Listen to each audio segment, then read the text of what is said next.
palm. It must have come from his pocket. And along with the air in the room, my heart goes still. I hear him saying something about how much he loves me, and how even though it hasn't been that long, he knows he wants to be with me forever. And then he flips open the box and there's a ring, and then he's asking the question that every girl dreams of hearing from the love of her life. My jaw hangs open. My entire body feels fizzy and light. "Skye," Burke prompts. "Say something." "Yes," I scream. "Yes!" Burke whisks the breakfast tray to the floor and dives into bed beside me. Shock runs through me in hot waves as he slides the sapphire and diamond ring over my finger. It's loose over the knuckle, but that's okay. Easy to have it resized, Burke assures me. He smiles up at me, and it's his biggest smile, the one that reaches his ocean blue eyes, dimples teasing either cheek, and I'm grateful that I never gave up on love. "You're crying, Goose." He touches my face. "Of course I'm crying." I wrap my arms around his neck and pull him in close. "Oh my God, Burke! Oh my God! I just can't believe it. I thought you had Alzheimer's or something." "Huh? Why?" "Because you kept asking what kind of eggs I wanted, and you always know to make mine over easy. I got so worried I knocked on all the wood in the room." Burke laughs and presses his lips against my temple. "I was nervous, I guess. Are you surprised?" "So surprised. But it's just perfect." I gaze down at the ring, a brilliant round diamond framed by two smaller sapphires on a platinum band. "How did you know I wanted sapphires? I never even told you." He swipes a tear dripping down my cheek. "Just a feeling." I nuzzle in toward Burke's face, inhaling the smell of aftershave in the creases of his neck. I can't help but imagine Andi's reaction when she hears we're engaged, and this is how my mind works. Once an anxiety-inducing thought takes hold, I'm powerless against it. "You can't actually know someone after 6 months, Skye," she'll say, just as she said when we moved in together.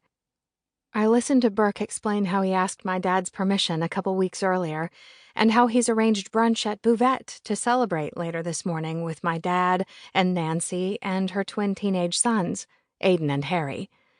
It still feels weird to call them my stepbrothers. My stomach twists. I don't want to share any of this with Nancy and her kids. But the excitement in Burke's voice tells me he's proud of his effort to include my family in this special day. I can't believe I have a fiancé. And there's Andi's stupid voice again. "Don't you think it's weird, Skye, that you've never met his family? You're living with someone and you've never met his family." But Burke doesn't have a family. His parents died in a plane crash when he was 19. He's an only child. It's not his fault. "Want to finish your eggs?" Burke asks. "Brunch isn't for a couple hours." I smile and nod, and he grabs the tray from the floor and places it on my lap. I bite into a buttered half of an English muffin, and God, I would do anything to get Andi out of my head in this moment. "All I'm saying is that if he seems too good to be true, he probably is." I lean my head on Burke's strong, safe shoulder. "Tell me how you picked the ring, Goose."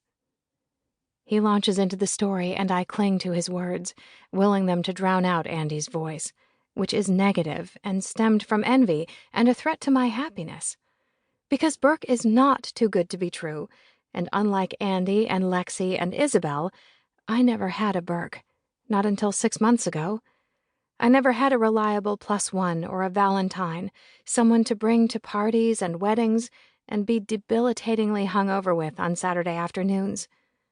Until Burke, I never had a guy who told me he loved me, or brought me soup when I was sick, or wanted to make me come until my vision blurred. See, I'm not the type of girl men want to marry. I'm the kind of girl men think they want to marry.